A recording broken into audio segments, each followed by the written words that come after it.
I want first of all to thank His Excellency President Touadéra. Je tiens d'abord à remercier infiniment le président Touadéra. You don't have to translate because he has got this. You can translate these few words, then he has got the speech. I want to thank him for agreeing to join us for these independence celebrations.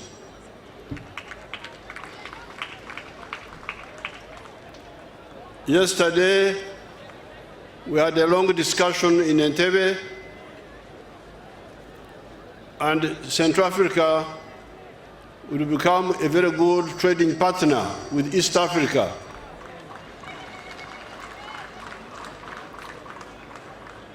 Central African Republic is just after Congo and South Sudan. And together with Central Africa, we want to persuade the government of Congo and the government of South Sudan that we work on the roads from Arua to Isiro in Congo to Obo in Central African Republic. And then we need to persuade the government of South Sudan for a road through Yei, Meridi, Yambio, up to Central African Republic. Then East Africa will be linked by road at least with the Central African Republic and beyond. As we are working on that, I invite the Uganda Airlines to look at the possibility, and our air cargo companies, to look at the possibility of flying to Bangui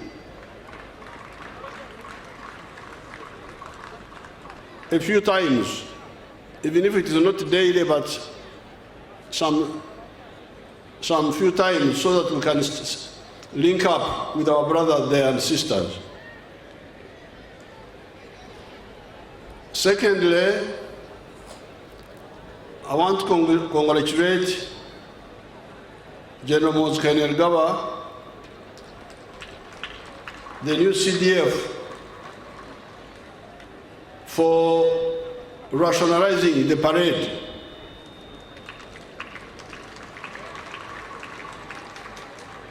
Making it shorter, and you, the politicians, also should learn. Talking endlessly about nothing.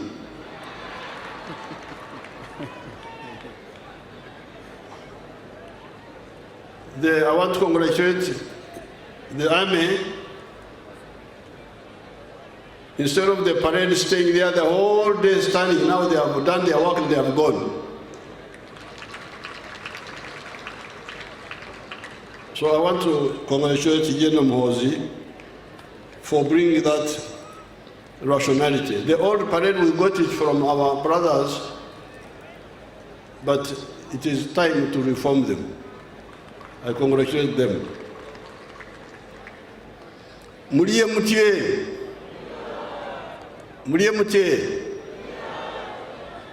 Habari.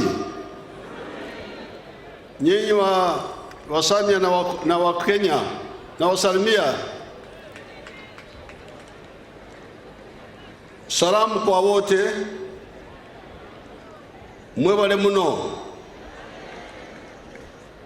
I congratulate all Ugandans on this 62nd anniversary of Uganda's independence. As I've told you many times, at Uganda's independence, our economy was a typical colonial one. characterized by being an enclave,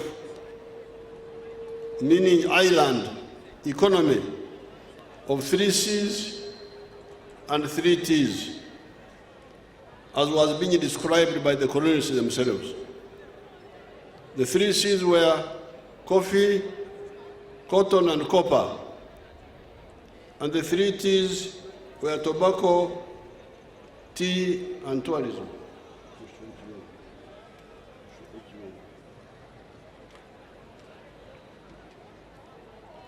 These formed a small island of modernity and money economy, surrounded by a sea of no money, subsistence economic activities, underdevelopment, and poverty.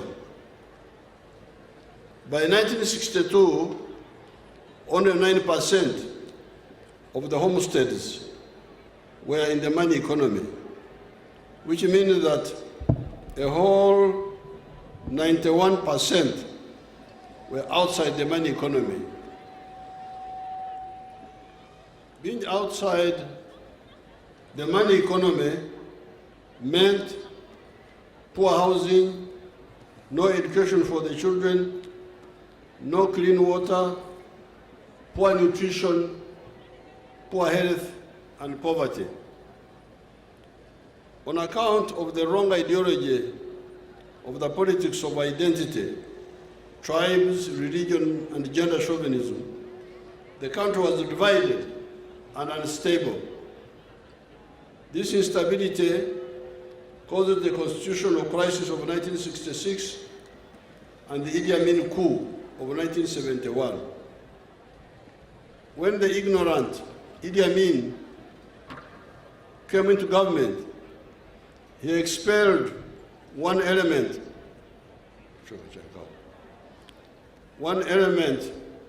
of our entrepreneurial class, the Asians.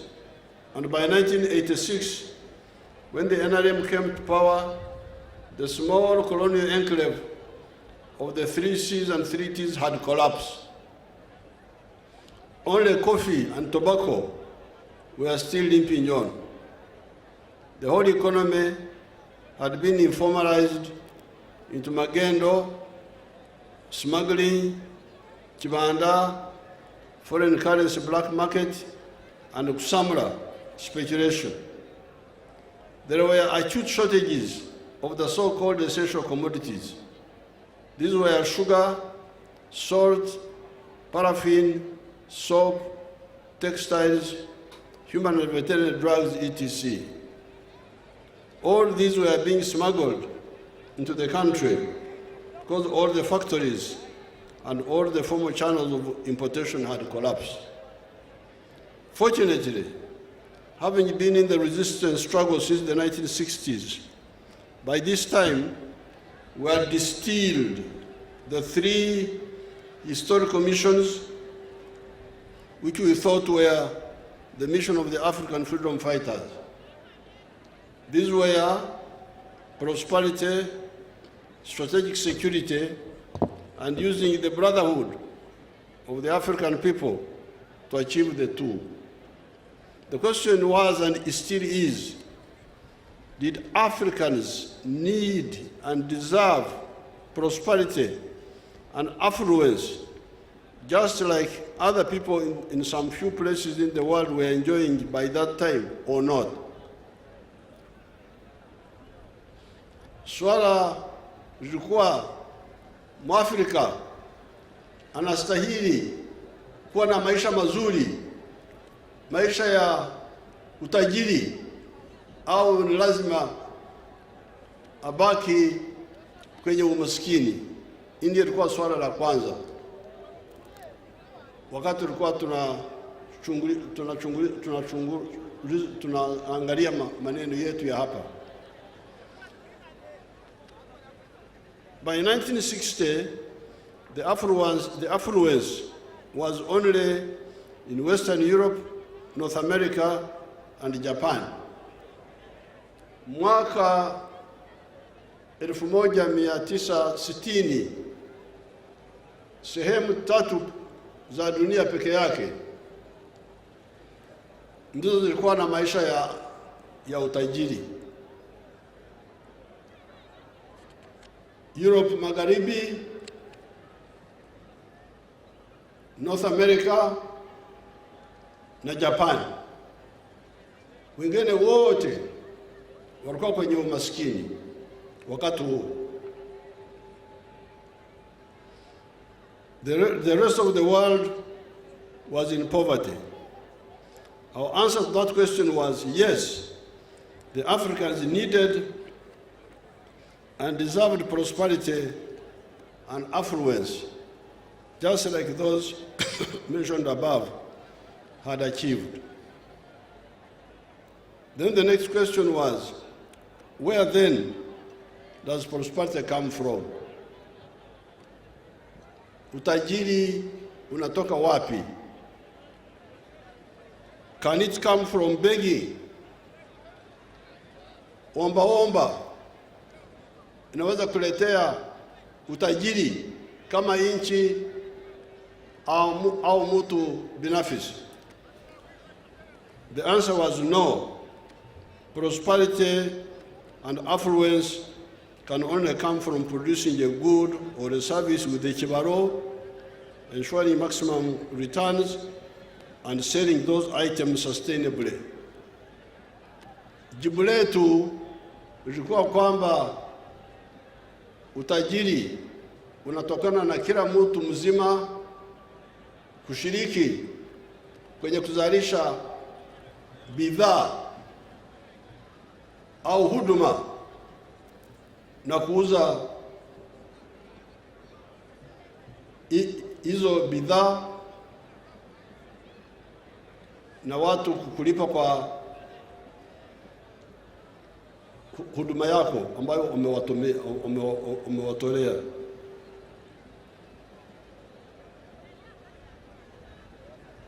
Then the next question was, who will buy the goods or the services you produce? Kama ukisha tengeneza bidhaa au uko na huduma, watu gani ambao watanunua bidhaa hizo? Soko iko wapi ya bidhaa na huduma unayotoa? This is when our search for prosperity and affluence brought us into collision with the prevailing pseudo-ideology of that time in Uganda and many parts of the world. This was the ideology and the politics of highlighting the importance of identity of tribes, religion, and gender chauvinism.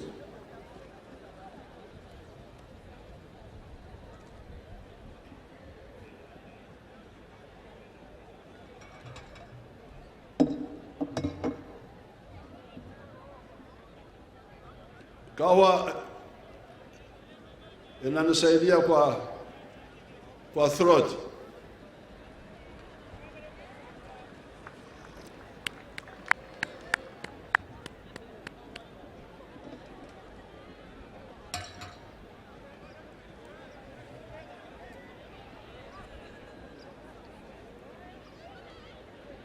This was the ideology and the politics of highlighting the importance of identity of tribes, religion, and gender chauvinism.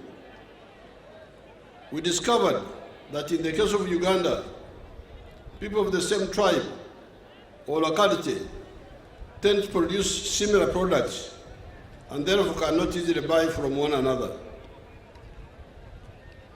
Therefore, it was clear that in the case of Uganda, once a zone produced goods and services, the next assistance to the effort of wealth and affluence creation would come from other zones of Uganda, most probably other tribes of Uganda, in the form of buying what was produced. That is how Uganda, as a country, became very crucial for the wealth creation of the different zones. Wakati nilikuwa nakuja hapa, nisimama hapa karibu kwa makazi ya mwananchi pale karibu, na niliuliza watu ambao walikuwa pale wanafanya kazi gani. Watu kama wawili waliniambia kwamba wanafanya biashara ya kuuza mazao. Alafu niliwauliza, mazao mnayotoa wapi? Hapa. Waliniambia kwamba wanatoa mazao Kamwenje. Wanakwenda Kamwenje, wanatoa huko maharagwe, wanakuja wanauza Wakenya huko. Sasa hii ndiyo siasa ya NRM. Kuzalisha mali, alafu kuuza hiyo mali kwa ndani ya Uganda na kwa Afrika nzima.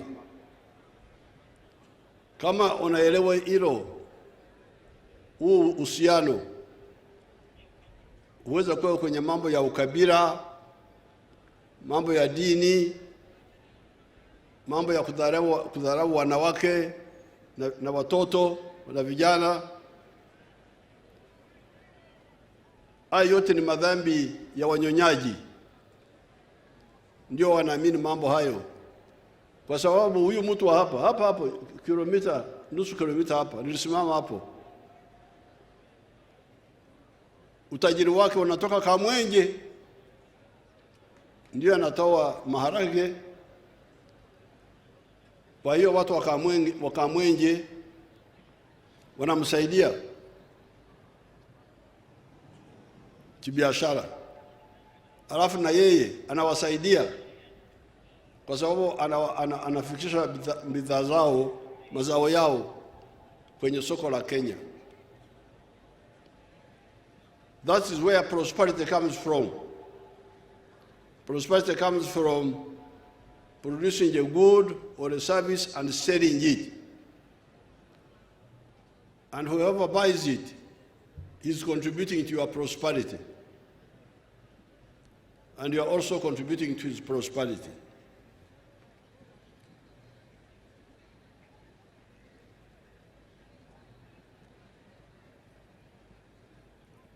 We discovered that in the case of Uganda, people of the same tribe or locality tend to produce similar products and therefore cannot easily buy from one another.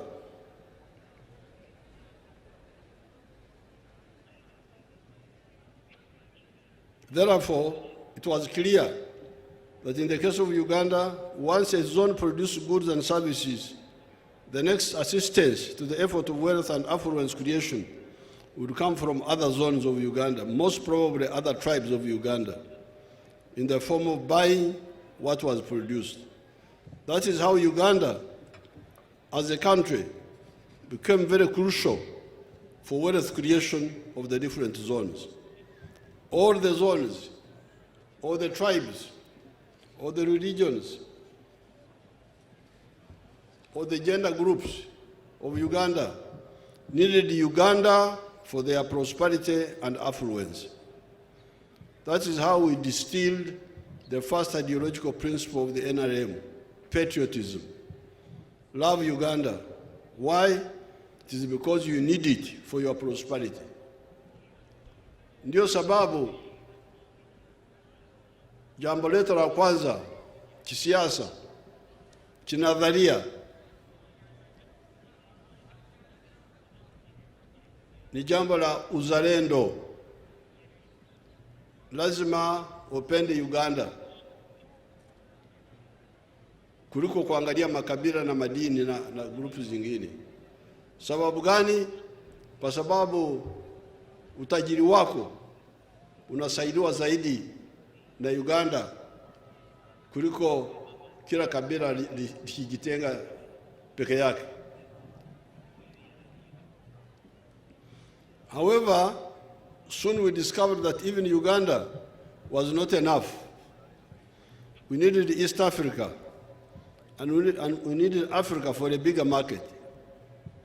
That's our second principle of Pan-Africanism. Love Africa. Why? It is because you need it for your prosperity.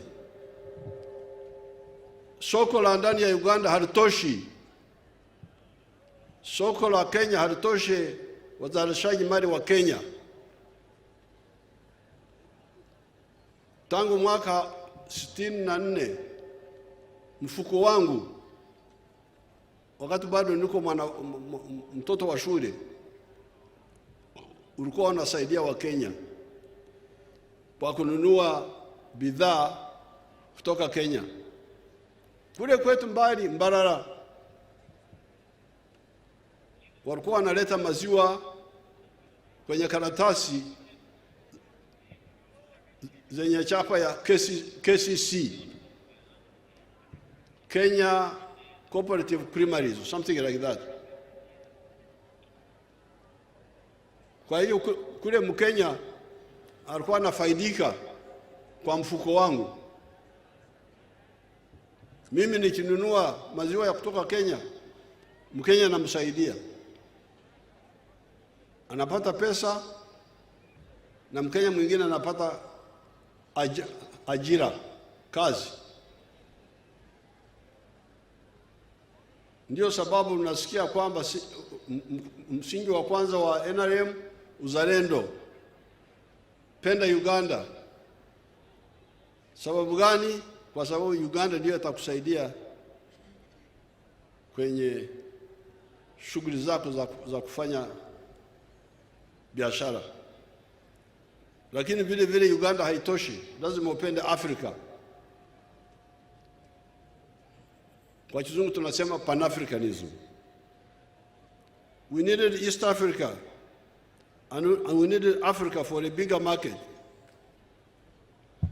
Hence our second principle of Pan-Africanism. Love Africa. Why? It is because you need it for your prosperity.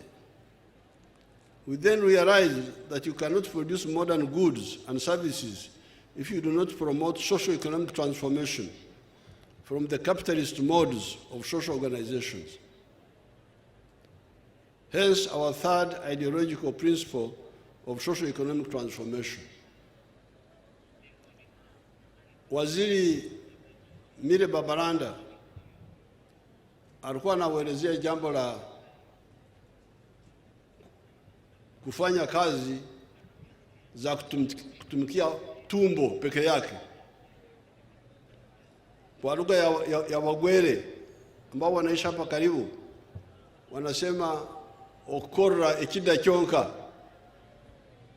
Abagwere abasami baloma batya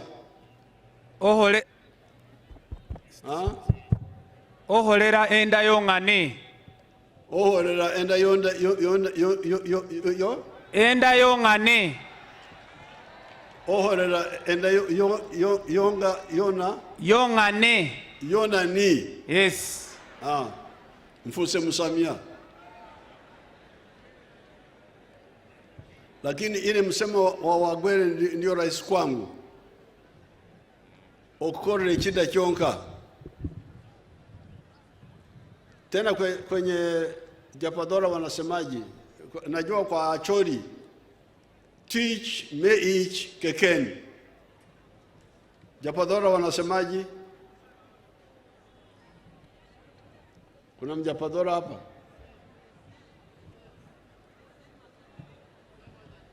Where is my talkative girl?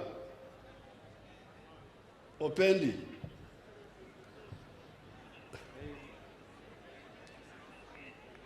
Who?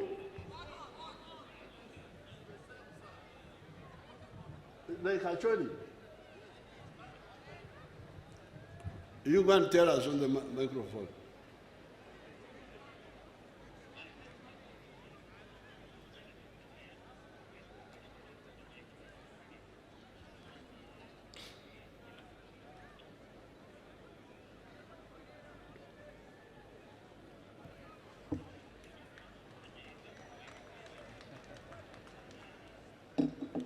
Good for his exercise.